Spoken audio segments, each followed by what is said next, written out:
And you actually believe this could work? It sounds absurd. I don't believe I know. The mercenary, he might not be the shining knight of Castle Starsound, but he's better than most of your men. I want him, and you will need to convince your true Chesser of it. Is that so? Very well, I will convince her. You will hear from me. I hope so.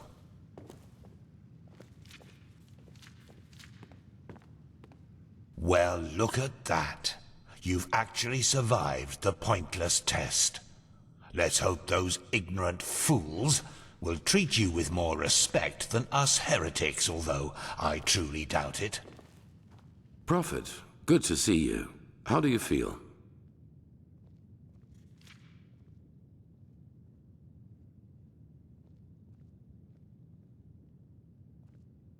You've never been in any danger. If I had doubted your abilities, even to the slightest, I would have never spoken out for you. In any case, all that is left to do now is to recite the oath. Then we will finally deal with the more urgent matters. The ceremony needs a little preparation, 1 day at least. Come back then. Even if it hurts to lose more time, the cleansing approaches. I can feel it. Just this night I had another of the dreams. People I knew, including you. But these people weren't themselves. There was something else, and it spoke through them. They mocked us and said our struggle against the cycle was pointless. It was peculiar. I believe that these beings are connected to the cycle. They must be the ones who cause it.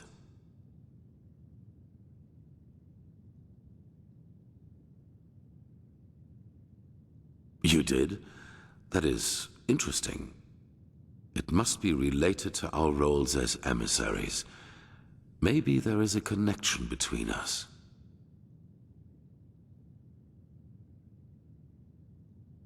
None.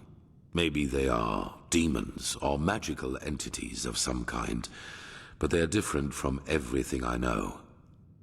In any case, if they are indeed responsible for the cycle, they are our enemies. That's what matters for now. Come back tomorrow for the ceremony.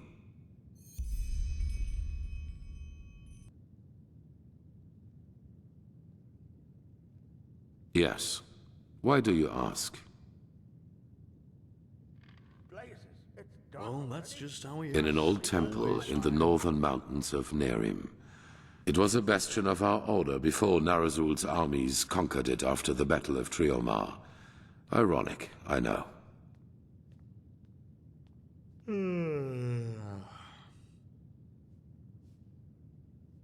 They did. What are you getting at? Yes, it makes sense.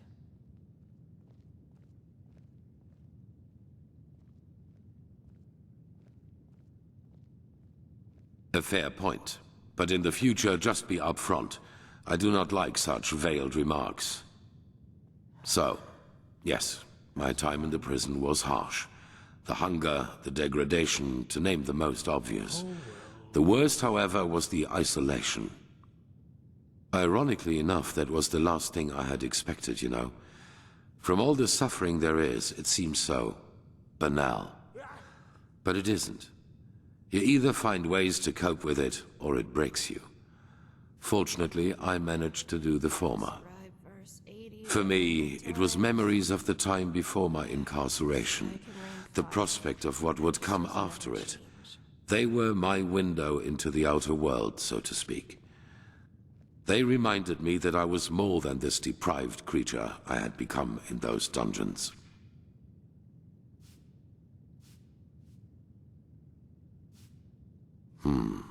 Strange. Everything seemed too bright, too unreal. I especially felt that in the cloister with Narazul's mages. I had difficulty talking to other people, and whenever I did, it felt as if the others were like wax figures.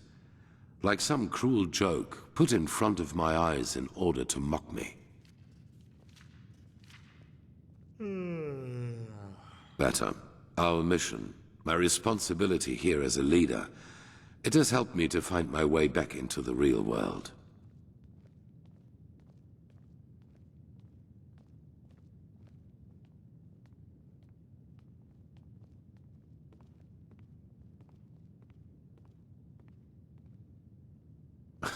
What would have been the alternative? A life as a fisherman? If the things I had to live through taught me one thing, then it was how important it is for me to be right here, right now, doing what I do. In fact, this is precisely what is missing in the world. People who do not let the whims of fate break their resolve. Now, enough of this. We have business to attend to.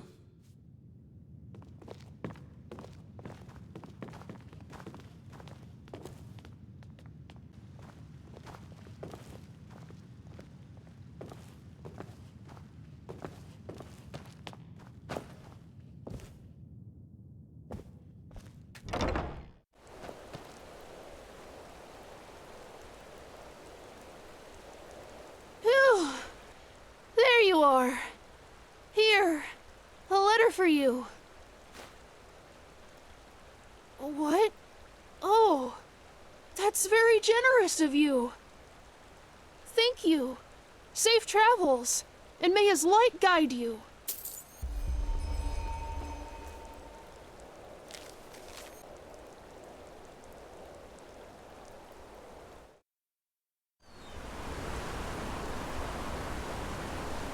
Yes? Well, if you believe the farmers, the Red Madness gets worse and worse. There have been reportings of possessed people walking through the woods and attacking anything that moves. If you ask me, it's about time either the Order or the Apothecary find a solution to this.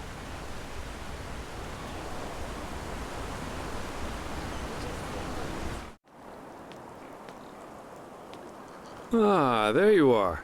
Glad you made it. So, how was it? I heard quite some stories about this trial, and was never sure what to make of it.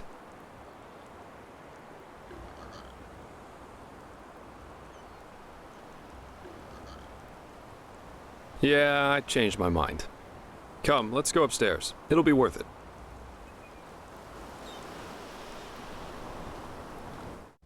There we are. Wait a second. So, wine or pipe? Oh, pity. That was actually meant to be a little congratulatory gift for passing the trial. But it's your call.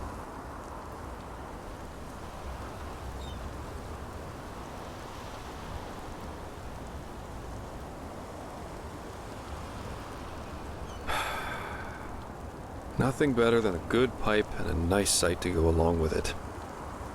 It's always sad to see how few people can truly appreciate these things. Anyway, tell me, my friend, what is it that drives you? I've been asking that myself since we met. I mean, it's not like anyone's forcing you to play Errand Boy for Arantheal, is there? And with your abilities, you could make a fortune as a mercenary. Not to mention the danger you put yourself in. Securing the excavation site, passing the trial, they certainly haven't been easy on you so far.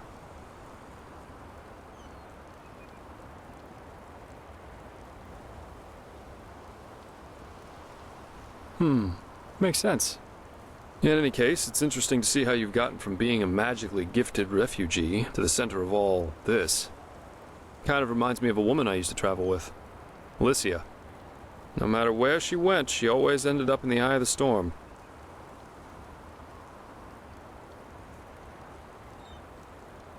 We got hired for the same job. Usually I work better on my own, but this partnership was refreshing in every aspect. It felt good to know someone's got your back for a change, especially with the kind of work I do. Which is why we decided to stick together after that first job. And it went great, at least initially. She just cared too much, you know? Yeah, she was a mercenary, but she only ever picked the jobs where she thought she could help people, or at least do no damage. As you can imagine, that doesn't always work out in my profession, and whenever it didn't, she really took it to heart. It was sad, if you think about it, really.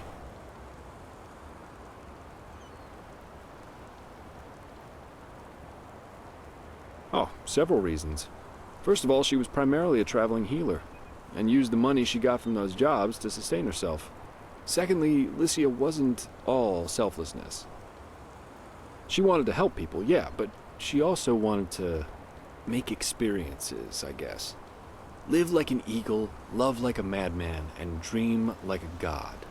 A bit cheesy, yeah, but that was her credo.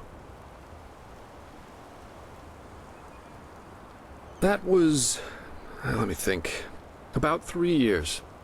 Yeah, we went to Arantheal, Kira, Artwend, and one time we even fought a group of petrified on Millet. She fought as ardently as she lived. I don't know how I would have survived that fight without her.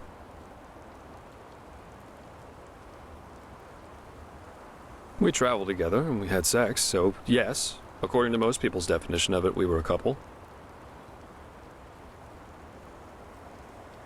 Well, we were simply too different. I guess that's what it comes down to. Let's face it, I'm a pathetic white knight, and an even worse world savior. Lycia and I, we were just bound to clash. We were lovers, then friends, then lovers again, and so on and so forth. Ultimately, that was just too much for me. Too extreme. Too absorbing.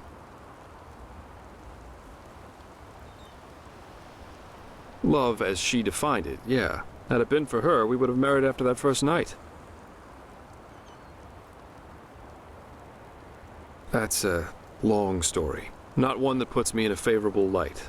At least if you like most people. Let's save that for another time. Split up. Yeah, that's one way to put it. But anyway, enough about me. What about you? Has there ever been someone in your life? Or have you always been the lone wolf? Really? That surprises me. I, for one, have had enough drama to last me a lifetime. Sex is fine, but I guess I'm just not naive enough for anything else anymore. Love, love, love. People have such wrong-headed expectations, really. Sometimes I think it would help us all to finally admit that there isn't that much that separates us from the apes. Anyway, why don't you tell me a little more about this trial? I heard you passed it together with that quiet girl, Kalia. What's she like? I've heard some stories about her.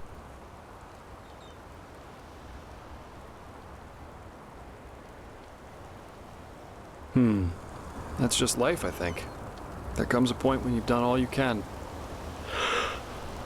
My. We've certainly lost track of time, haven't we? I really need to hit the hay for a couple hours now. I'll have to go look for some new work tomorrow.